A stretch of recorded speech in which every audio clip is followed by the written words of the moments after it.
One of the recent sermons on Hebrews talked about rest and how important it is. 1 day a week for rest. To be honest, I feel like I never get a full day, and then I feel bad about it because I know it's in the Bible and the Ten Commandments. Can you share an idea or two about how I can make resting happen when I feel like I'm on a hamster wheel? So great question. Let me start by saying that, providing some context to the sermon and the Bible passage to that. So it was called Heaven's Appetizer. It was on Hebrews 4, verses 1 to 13. In that I talked about the ultimate Sabbath rest and how 1 day a week for rest and worship not only renews our bodies and minds in the here and now, but it should reignite that hope in our minds about our ultimate, capital R, rest in peace rest at the end of our lives and at the end of time. And so it should remind us of that. Just as an appetizer whets your appetite for the larger meal that is to come, 1 day a week for rest and worship is also supposed to whet our appetite for that larger and that greater rest that is to come as well. Okay, so the question confirms that yes, this idea is in the Bible of resting 1 day, specifically in the Ten Commandments. Where? Exodus 20, beginning at verse 8. Remember the Sabbath day by keeping it holy. 6 days you shall labor and do all your work, but the seventh day is a Sabbath to the Lord your God. On it you shall not do any work, ... So keep in mind that here a part of the rationale is that God rested after his work, and so we as his people who are made in his wonderful image should do likewise. Okay, the questioner also talks about feeling like they're on a hamster wheel, and my sense here is that they're talking about being busy. More than that, they feel like the rhythm and schedule of their life is kind of locking them in, and they don't know how to stop it or how to change their patterns, which are, tiring in and of themselves. Fair enough, I'm sure a lot of people can relate to that. So let me note a few high-level things before I get into some practical suggestions. And I think these are just good to keep in mind whenever we come across this subject. First is the word freedom, the idea of freedom, okay? So in Deuteronomy 5:15, there's a detail about Sabbath which is included here, which isn't always included in other passages, but is very, very telling. Quote, remember that you were slaves in Egypt, and that the Lord your God brought you out of there with a mighty hand and an outstretched arm. Therefore, the Lord your God has commanded you to observe the Sabbath day, end quote. So, the fact that we take a day each week to rest is supposed to be a reminder that we're not slaves anymore. Slaves didn't get a choice. They had to do what their taskmasters told them. They didn't have that freedom, and they were run ragged and didn't have options. And so when the Hebrews were freed from slavery, a day to rest was also a reminder about the liberating beauty and value of their freedom that they did not have before. Today we're free, we're not slaves. 1 day a week for rest and worship is a reminder of that freedom and how good our God is. Bit of a question. Are there not times when we enslave ourselves with busyness, even though God has invited us to a life that promises so much more?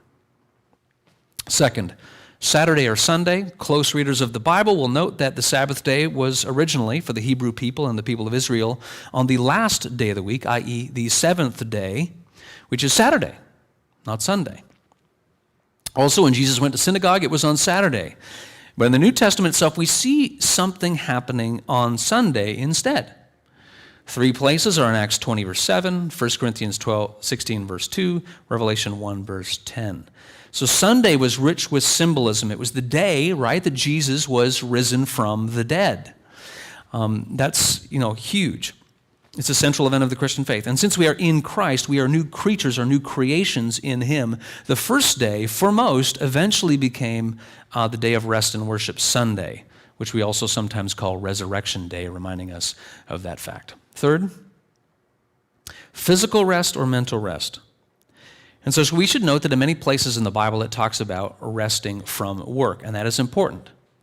Even in Puritan England in the 1600s, there is an emphasis on resting from physical labor. And again, that's very important.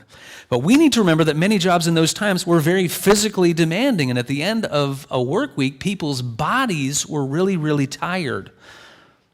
I would argue that today, with more jobs being behind desks, or at least not requiring as much physical exertion, and even for those living and working in the home, it's still stressful, but there's much more that is automated. I would argue that it is just as important to consider mental rest, because as I've said before, physical rest without mental rest isn't rest. Physical rest without mental rest isn't really rest. If you're lying on the couch but are doing work or checking social media in a way that upsets you or never let your brain slow down, you're not really resting. So with those kind of three high-level things in mind, let me offer a few practical suggestions. A, commit to making time to rest. And the person in the question had said they feel bad, probably because they realize they're transgressing a commandment. And so, ask for forgiveness from God about the times when we have disobeyed this commandment, just as we might do another commandment. But pray, ask God to help you find a way. Okay? B, remember what it's about. The Lord has made the day of rest and worship holy. That's what it says in Exodus 20. The word holy means set aside for a special godly purpose. Have that in mind as you think it through. It should be different than the other days. As you think about that day of rest, it should feel different. It should somehow be different. It should renew you in body and mind for who God has called you to be in this life. You should come out the other side of that day feeling renewal. C, it's okay to switch the day. I think the principle is 1 day in 7. And so that can be helpful to take to heart because some people have shift work and sometimes it can't be Sunday for them. There's more split custody situations, so we're wise to take that to heart as well. A whole bunch of other issues too. But not only that, but our culture doesn't support one wide-scale day of rest anymore. And there used to be a ceasefire on Sundays, shopping, sports, everything else. And that kind of helped people, regardless of their religion, to kind of help because the culture, there was a current moving in a certain direction. And so that's not the case anymore. So you have to kind of be deliberate about the day. Think ahead of time what day it will be. D, plan for it. Okay, so you think about activity. What are some activities that aren't going to require a lot of work? Maybe that's a day where we're going to plan easy meals. Do some brainstorming, walks. Maybe there's some games. Maybe there's a certain friend to connect with. Maybe there's extra devotional time, an outdoor fire. Think it through. E, discuss priorities with those in your household. And I say this because it's very hard to do sometimes, in this pattern or rest, if you're the only one doing it. But if you're talking with other people, hey, we're gonna try to rest in a certain way, and everyone starts to think that same way. You're all moving in the same direction.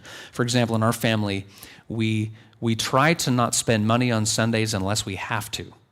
We try to not spend money on Sundays unless we have to. And so if we're driving home from somewhere and one of the kids says, hey, let's stop in that store, we're like, oh, it's Sunday. They're like, oh, right, we don't spend money on Sundays unless we have to. So it's become a part of their thinking. And so kind of having that dialogue as a group, if you're in a household with others, can also be helpful. F, ask yourself what work is. Because sometimes we think, okay, you beat yourself up about doing certain things, but maybe that's not work for you. For example, for me, yard work isn't work. Most of my energy in my job is mental energy. And so when I rake the leaves or shovel the snow, which I'll look like I'll be doing this afternoon, it's actually a release for me. It's relaxing. I enjoy it. And so what you do is go through your list of activities and identify. And as soon as you go through, I'm guessing you are going to know what feels like work and what doesn't. G is the second last point. Severely limit screen time and the internet. Online activities don't usually relax your mind. They excite your mind. And they can also depress you or make you angry. And that's not just an observation. There's actually data and research to support this. So severely limit online time. And friends, every single person I have talked to who has done this says this is one of the most renewing things I do, right? Don't check social media. Maybe set certain blackout times. Maybe don't check anything in the morning. Don't check stuff after dinner or whatever. These changes have a massive and positive impact. H, lastly, if none of these things move the dial enough, I would just say you might need to get someone to come in and provide you some outside help. Maybe it's a friend, it's a spiritual mentor, a family member, maybe a therapist. Today, life's busyness and complication are together an invisible cancer which rob us of joy. Busyness and complication together are an invisible cancer which rob us of joy. So perhaps some outside help is needed to just sift through the habits of busyness and clutter, of confusion that have accumulated in your life so you can start to kind of learn how to slow down and simplify. So hopefully those thoughts about 1 day a week for rest and worship, heaven's appetizer, are helpful.